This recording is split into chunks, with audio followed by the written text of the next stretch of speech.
보통 종료주일 설교 본문은 이 부분이 아니라 훨씬 더 앞에 24장에 나오는 예수님께서 이제 예루살렘에 입성하실 때 사람들이 그 예수님 타신 나귀 그 발에 자기 옷을 뻗고 나뭇가지를 깔고 또 종려나무 가지를 흔들면서 호산나 다윗의 자손이여 찬송하리로다 하고 그렇게 맞이하는 장면을 종료주일 설교 본문으로 많이 잡습니다.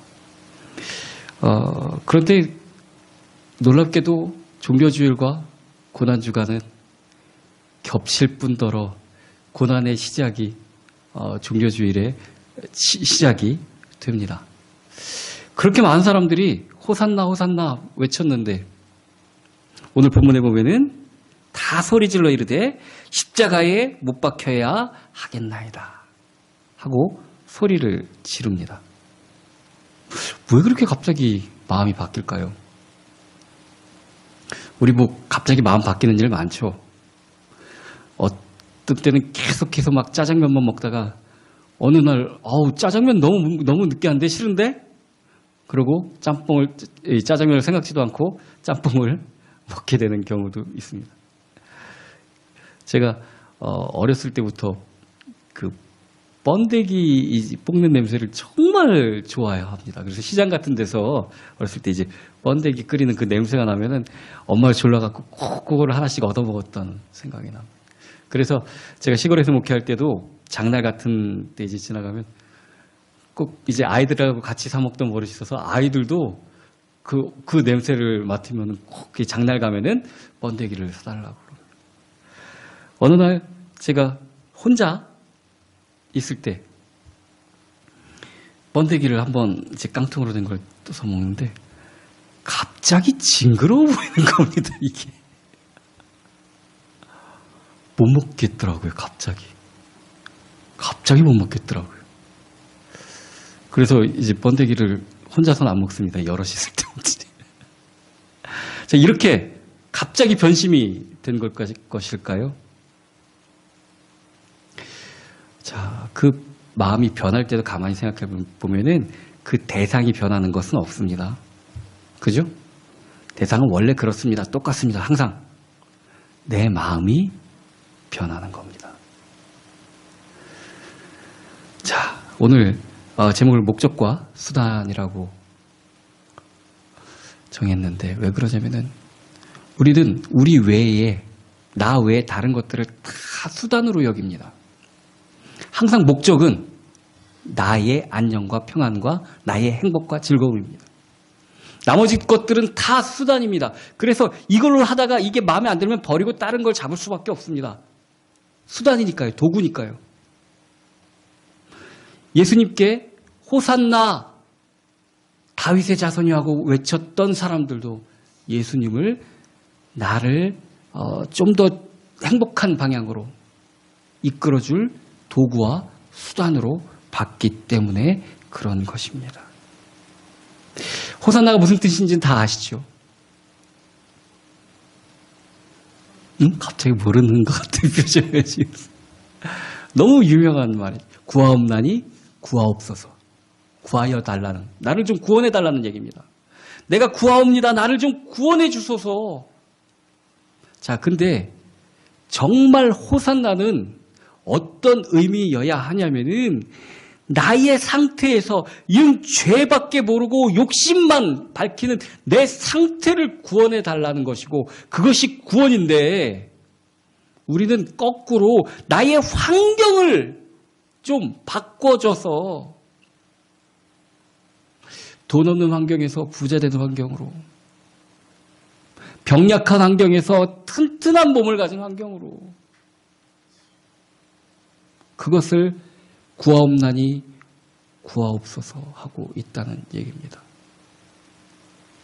그런데 하드웨어가 아무리 바뀌어도 즉 겉의 껍데기가 바뀌어도 속안이 안 바뀌면 똑같습니다. 절대 그것은 구원이 될 수가 없습니다. 잘못된 구원을 이 환경에서 건져달라는 잘못된 그런 구함을 구했던 사람들은 예수님에게서 그런 어떤 조짐이 보이지 않으니까 단박에 되돌아서 버립니다. 우리가 기다렸던 그리스도가 메시아가 아니네. 그럼 저 사람은 빌라도가 얘기하죠. 그럼 이 그리스도라는 예수는 어떻게 할까? 죽여버려야죠. 이렇게 나오는 것입니다. 오늘 본문에 세 명의 인물이, 세 명이라고 하면 그렇죠. 세 부류의 사람들이 나옵니다. 첫 번째는 총독인 빌라도입니다. 자, 이 사람은 주후 26년부터 36년까지 약 10년 동안 유대 지방의 총독으로, 로마의 군인 출신인 총독입니다. 이 사람의 정치적 행보가 다들 아주 실패한 군인으로 그렇게 여깁니다. 그 식민지에 사람들하고 융화도 하지도 못했고 그들의 협조를 이끌어내지도 못하고 결국 빌라도 총독 이후에는 반란이 일어나가지고 이제 로마가 완전히 침공을 해서 그 전에 자치권이 있었던 걸 싹 없애버리고 맙니다.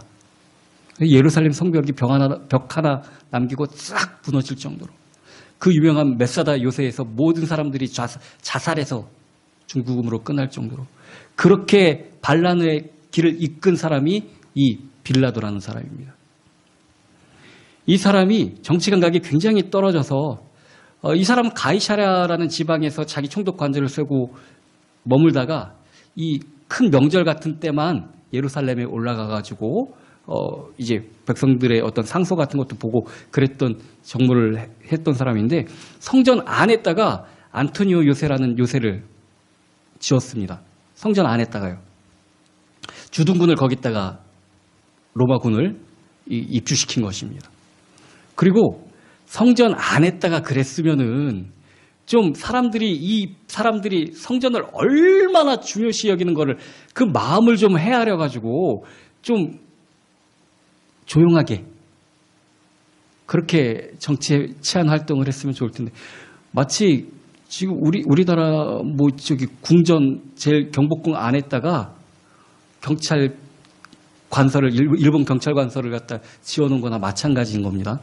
그리고 거기다가 황제의 초상화를 깃발된 것을 크게 걸어놨습니다. 어디 안에다가요? 성전 안에요, 성전. 그러니까 사람들이 이거 얼마나 싫어합니까? 거의 반란이 일어날 정도로 그렇게 심각한 이 밀란을 초래했었고, 그리고 이제 물을 갖다가 땡겨온다고 수로공사를 한다고 하면서 사람들에게 따로 세금을 거둔 게 아니라, 야, 니들 성전 안에 국간에 돈 많대? 그 성전에 연보하는 건 뭐 때문에 했죠? 성전 수리 때문에 한 겁니다. 항상 들어갈 때마다 연보액있는 그거를 깨서 이 수로공사를 하는데 사용을 했습니다. 아주 이 유대인들이 싫어할 만한 짓만 골라서 한 겁니다. 그리고 이 이스라엘 사람들은 1년에 3번은 예루살렘 성전으로 올라와서 성인 남자는 보여야 됩니다. 성전 하나님을 만나야 되는 것입니다. 그때마다 순례인들이 모이면은 예루살렘이 복잡해지고 또 주동자가 생기면 밀란도 일어날까 봐 순례의 모든 것을 막고 그렇게 탄압을 했답니다. 다른 지역에서 예루살렘으로 올라오는 것들을 그렇게 싫어하고 막았다는 것입니다. 그래서 우리 예수님이 하신 얘기 중에서도 사람들이 제사 지낼 때, 하나님 앞에 제사 지낼 때 그 제물하고 피를 섞은 일까지, 이거는 이 군인들을 민간인처럼 일반 옷을 입히고 예배 드리는데 이게 있게 하다가 좀 거칠은 말하고 뭐 그런 사람을 죽였다는 얘기입니다. 그래서 빌라도를 좋아했던 유대인들은 아무도 없었어요. 결국은 밀란이 일어나서 소환돼서 올라가다가 자살해서 죽은 걸로 이 빌라도의 일생이 마지막이 그렇게 끝납니다.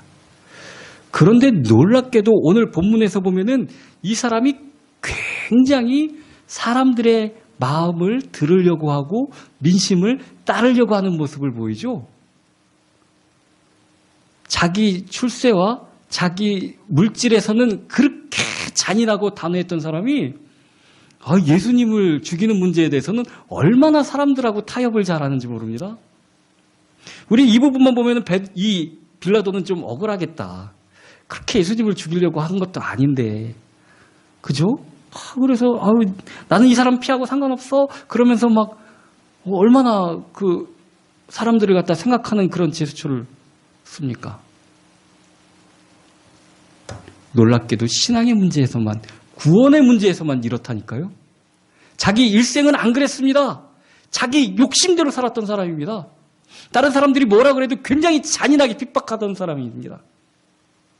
근데 자기 구원의 문제에서는 얼마나 이까짓 건 뭐 괜찮지 뭐. 이거 굉장히 중요한 문제입니다. 어떤 사람은 교회 장로이기도 하고 목사이기도 하고 권사이기도 하고 그러면서 세상의 일에서는 그렇게 철저하고 확실하게 하는 사람이 주님의 일에서는 그럴 수 있지 뭐. 그러면서 얼마나 하나님의 일에는 그냥 한 칸 뒤에 서서 물러서서 유하게, 그게 유한 걸까요? 그렇게 사시는 분도 있습니다. 학교 수업은 5분도 늦으면 안 되면서 교회는 내 맘대로 오신 분들도 있습니다. 자, 이게 이 빌라도 같은 사람도 결국은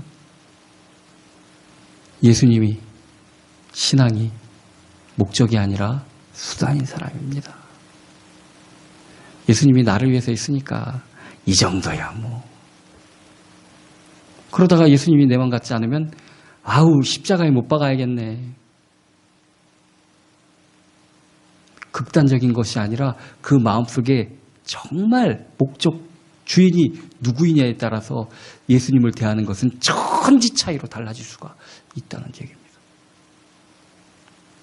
결국 그렇게 출세를 원했던 빌라도는 이 식민지 사람들에게 버림받고 밀란이 일어나서 로마로 호출을 당하고 올라가면은 보나마나 다 뺏기고 그럴 걸 아니까 올라가는 중에 로마로 호송대에 가는 중에 자살을 해서 죽고 지금까지도 우리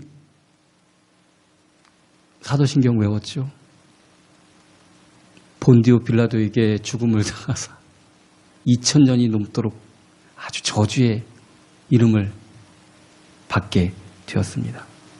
그가 쫓고자 하는 것들, 얻고자 했던 것들 하나도 얻어지지도 않았습니다. 왜냐하면 세상의 주인도 하나님이시기 때문에 그렇습니다.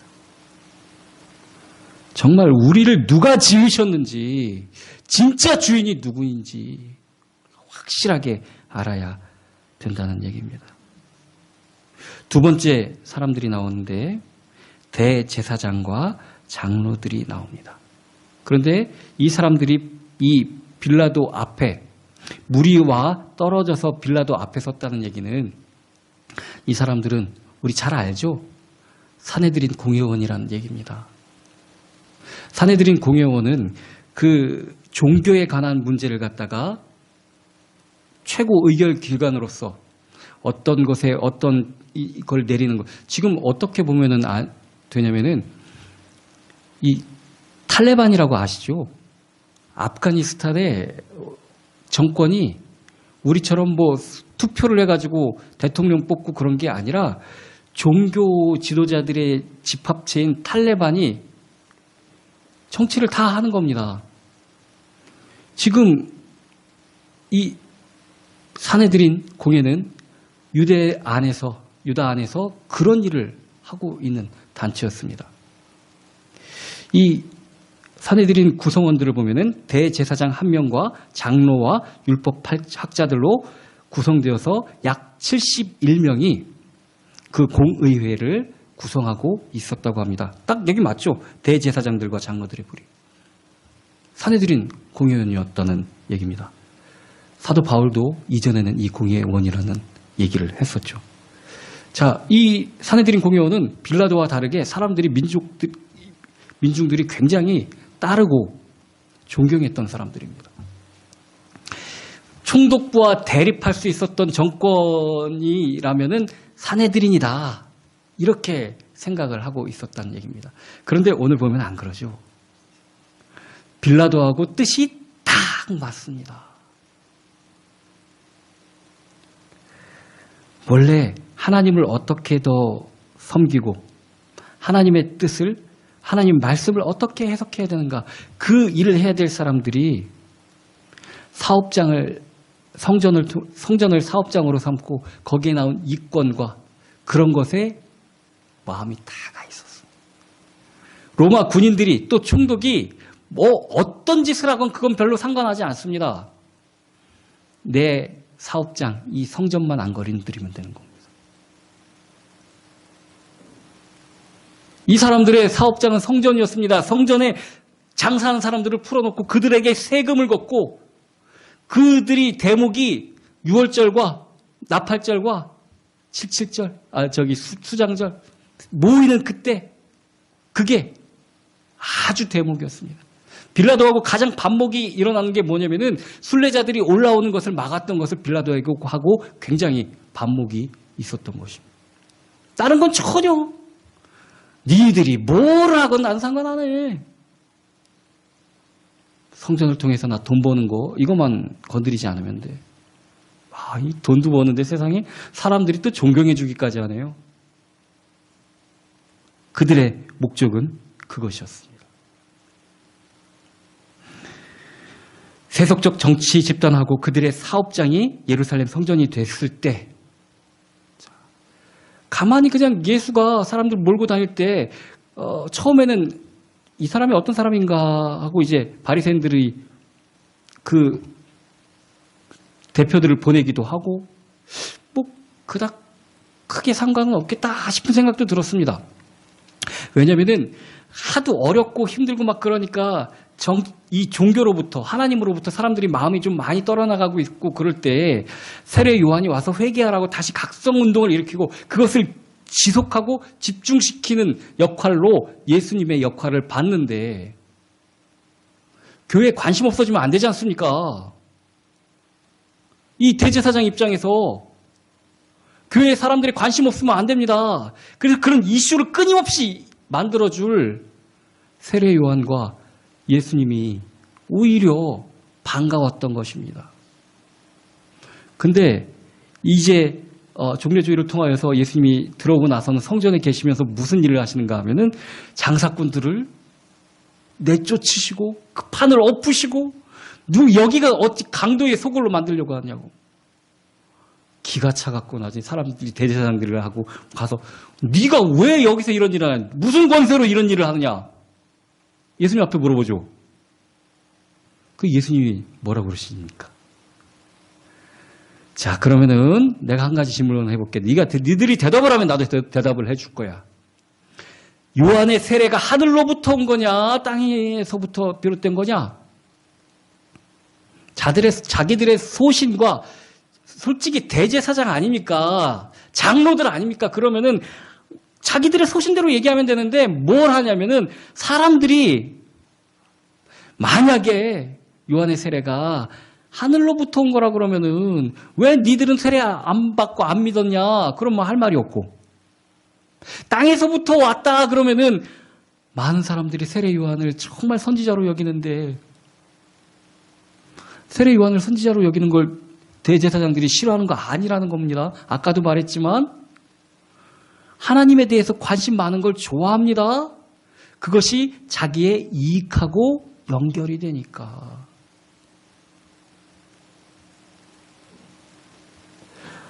정말 이 설교 준비하면서 답답한 마음이 들었습니다. 정말 이단 비슷하게 이상한 것을 전달하고 그러는 분들이 사람들이 하나님 앞에 돌아오기는 바랍니다. 자기한테 유익이 있으니까. 이게 얼마나 무서운 소리입니까?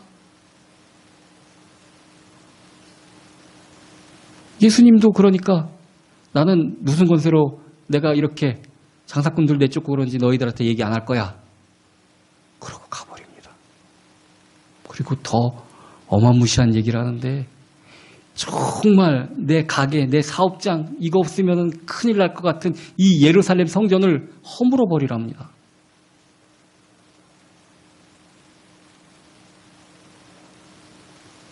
이게 무슨 소리입니까?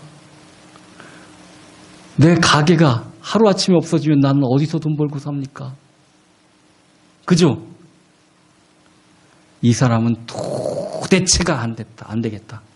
어떻게 좀 고쳐 쓸 수도 없는 사람이다. 이 사람은 죽여야겠다.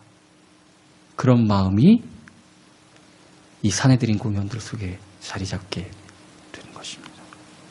즉, 모습은 교회의 지도자고 대제사장이고 장로들이지만 그들의 마음의 신은 돈이었습니다. 명예였습니다. 하나님을 바라보려고도 하지 않고 바라보지도 않고 관심도 없었습니다. 단지 사람들이 하나님을 잘 믿었으면 좋겠습니다. 헌금 많이 할까 봐. 그들의 마음속은 그런 것이었습니다. 얼마나 무서운 일입니까? 자, 그 다음에 세 번째로 그들을 따르던 무리들이 나옵니다. 여기 무리들은 갈릴리 지방에서부터 예수님을 따라다니던 그 무리들은 아닙니다. 예루살렘에 살고 있었던 기득권층 무리들을 얘기합니다. 아까도 얘기했지만 빌라도는 예루살렘 이외의 지방에서 예루살렘으로 모이는 것을 극도로 싫어하고 예민하게 생각을 했었던 사람입니다. 밀란이 일어날까 봐. 그렇다면은 예배를 자유롭게 갈 수 있는 특권이 있는 사람들은 예루살렘에 있는 사람들이었습니다. 와, 하나님께 예배할 수 있는 자유가 주어진 게 이게 얼마나 감사하고 좋은 일인가. 근데 그들이 듣기 좋아하는 말만 해주는 그런 선생을 두기를 좋아하는 사람들이었어요. 정말 하나님의 말씀, 하나님의 뜻에는 관심이 없었습니다. 요즘 말로 말하면 목사님이 뭐 이렇게 하라고 그러는데 이렇게 하면 그러면은 그 말씀이 하나님의 말씀인가 하고 한번 고민 그런 것도 안 하고 나한테 맞으면 이거 하면은 우리 아들 서울대 간대. 우리 목사님 그러는데 이거 이렇게 바치고 그러면은 우리 남편 사업이 잘 된대. 잘 된다는데. 아멘 해야지. 이거 이렇게 하면은 이 불치병이 있었는데 이거를 고쳐준대. 전에도 제가 한번 이렇게 말씀을 드린 적이 있는데 우리 제 제자 목사님 중에 하나가 그 목사님이 아시는 분이 권사님인데 남편이 무슨 일을 하셨는지 잘 기억이 안 나는데 암이 걸렸답니다. 근데 이 권사님이 한참 기도하니까 하나님이 이거 고쳐준다고 고쳐서 같이 선교활동 다니게 될 거라고 그런 응답을 주더랍니다. 그래갖고 온 선지사방에서 우리 남편 하나님이 고쳐주시지도 않았는데 그러고 간증하고 다녔습니다. 고쳐주신답니다. 얼마나 막 영광 돌린다고 그러고 막. 근데 그 남편이 죽었습니다. 그 암으로. 사랑하지 않았습니다. 그 권사님 하나님을 떠나더랍니다. 이게 뭘까요? 정말 하나님의 목적이 그분 살려서 전도하는 데 있었을까요? 누누이 얘기하지만 우리는 우리 생각대로 하나님을 판단합니다. 우리 뜻대로 하나님이 해주시기를 바랍니다. 그런데 하나님은 우리 인생과 같지 않으십니다. 우리가 좋다고 생각하는 것이 정말 좋지도 않습니다. 그래서 그분의 뜻대로 이루어지길 구하는 것이 정말 지혜 있는 자, 올바른 자의 기도인 것입니다. 어떻게 해서든지 하나님 끝을 꺾어보려고 하는 것은 내가 목적에 올라가서 하나님을 수단으로 만드는 것밖에 안 되는 겁니다. 그러면은 아까 얘기했던 고사님처럼 얼마든지 박차고 나가고 이 무리들처럼 예수는 십자가에 못 박으라고 소리 지르는 사람들이 되는 겁니다.